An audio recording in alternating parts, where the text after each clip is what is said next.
नमस्कार दोस्तों, मैं हूं कुछ दुबे और जैसा कि आप सभी का हमेशा चर्चा में स्वागत रहता है, तो आज भी आप लोगों का चर्चा में स्वागत है क्योंकि ये चर्चा आप लोगों की है। दोस्तों, आपको बता दूं कि कल एक गाना रिलीज हुआ था खेसारी लाल यादव जी का आदि शक्ति फिल्म से, जिस गाने का नाम था भतार भटियारा रहेला जाके आरा।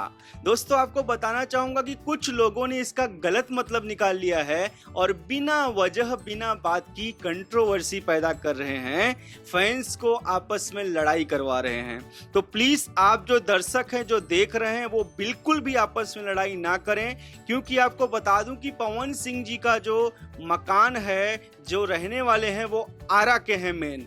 तो कुछ लोगों को लग रहा है कि खेसारी लाल यादव ने जानबूझ के टारगेट किया है पवन सिंह जी को, उनके ऊपर ये गाना गाया है। जबकि बहुत से और भोजपुरी में अच्छे अच्छे फेमस सिंगर हैं जो कि आरा से ही बिलोंग करते हैं, तो ये भी तो हो सकता है कि उनके ऊपर गाया हो। जबकि ये मेरा पर्सनल मानना है कि ये किसी के ऊपर गाना नहीं है, ये लिरिक्स की डिमांड थी, क्योंकि भटियारा आरा मिल रहा था इसलिए राइटर ने लिख दिया होगा। और जैसा कि आपको बता दूं कि ये 3 राइटरों ने मिल के लिखा है, डिस्क्रिप्शन में गाने में नाम है, उसमें से एक पवन पांडे भी हैं। तो शायद लोगों को लग रहा है जानबूझ के ये चीज़ें की गई हैं, क्योंकि लिरिक्स में ऐसा कुछ है, तो लोग सोच रहे हैं कि हाँ भाई, पवन जी को टारगेट किया जा रहा है। लेकिन ये बात बहुत ही निरर्थक है, क्योंकि अगर ऐसा कुछ होता तो पवन जी खुद ही सामने आ जाते।